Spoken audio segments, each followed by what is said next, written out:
Assalamualaikum warahmatullahi wabarakatuh. Pada kesempatan kali ini, saya akan memaparkan lembar observasi profilin peserta didik. Makul, pemahaman peserta didik dan pembelajarannya.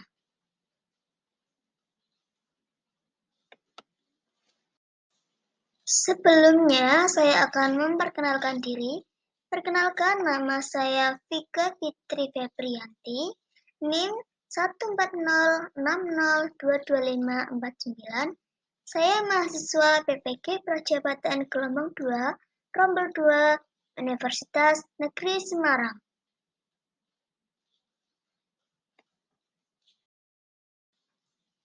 Landasan teori yang saya gunakan yaitu perkembangan kognitif, yang kedua perkembangan moral, yang ketiga perkembangan bahasa, perkembangan psikososial, dan perkembangan emosi.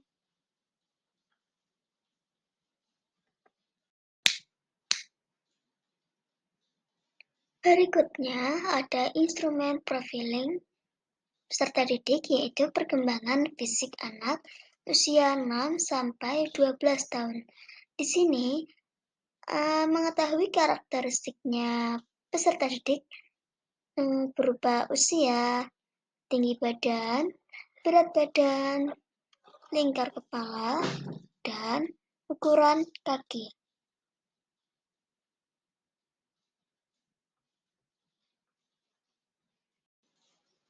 Yang kedua merupakan instrumen observasi perkembangan motorik peserta didik. Yang indikatornya nomor 1 yaitu berjalan maju pada garis lurus, berjalan di atas papan, berjalan sambil berjinjit. Yang kedua, berjalan mundur, berjalan ke samping pada garis lurus. Yang ketiga, berlari sambil melompat dengan seimbang tanpa jatuh, dan seterusnya.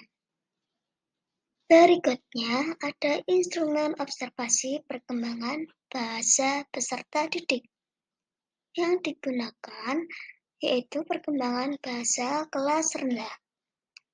Penyataannya berupa aku senang berbicara, aku suka berbicara, aku tahu beberapa kosakata, aku tahu kata kerja, aku dapat mengucapkan kalimat dengan tenang, aku dapat membuat kalimat yang sederhana.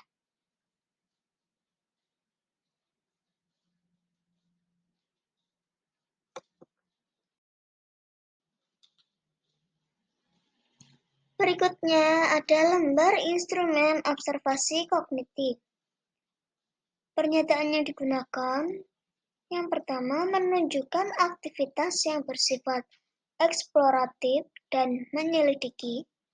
Yang kedua memecahkan masalah sederhana dalam kehidupan sehari-hari dengan cara yang fleksibel dan diterima sosial.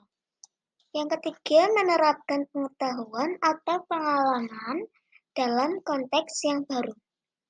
Yang keempat, menunjukkan sikap kreatif dalam menyelesaikan masalah, ide, gagasan di luar kebiasaan. Yang kelima, mengenal perbedaan berdasarkan ukuran. Dan selanjutnya.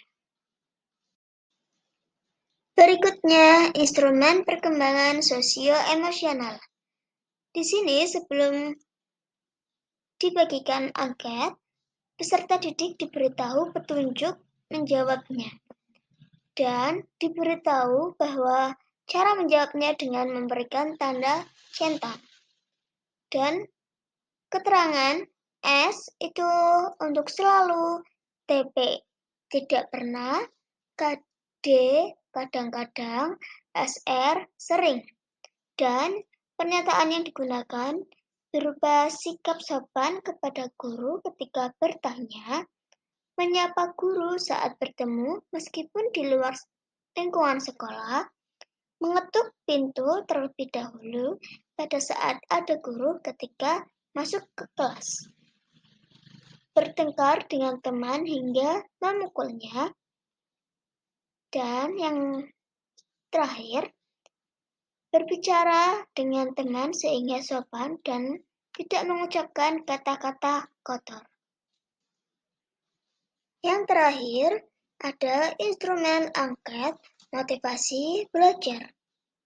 Seperti tadi, di sini juga ada petunjuk angket dan pernyataan yang digunakan berupa saya rajin ke sekolah, terutama mata pelajaran yang saya sukai. Saya ragu dengan kemampuan yang saya miliki dalam memahami penjelasan guru. Yang ketiga, saya senang mencari informasi yang berhubungan dengan pelajaran karena saya bisa memperkaya ilmu kita. Yang keempat, saya rasa tidak mampu menyelesaikan setiap tugas mata pelajaran yang diberikan. Yang kelima, saya suka mengunjungi perpustakaan sekolah untuk membaca buku pelajaran, dan seterusnya.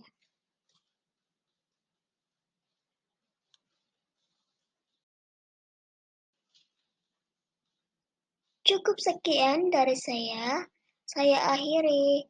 Wassalamualaikum warahmatullahi wabarakatuh.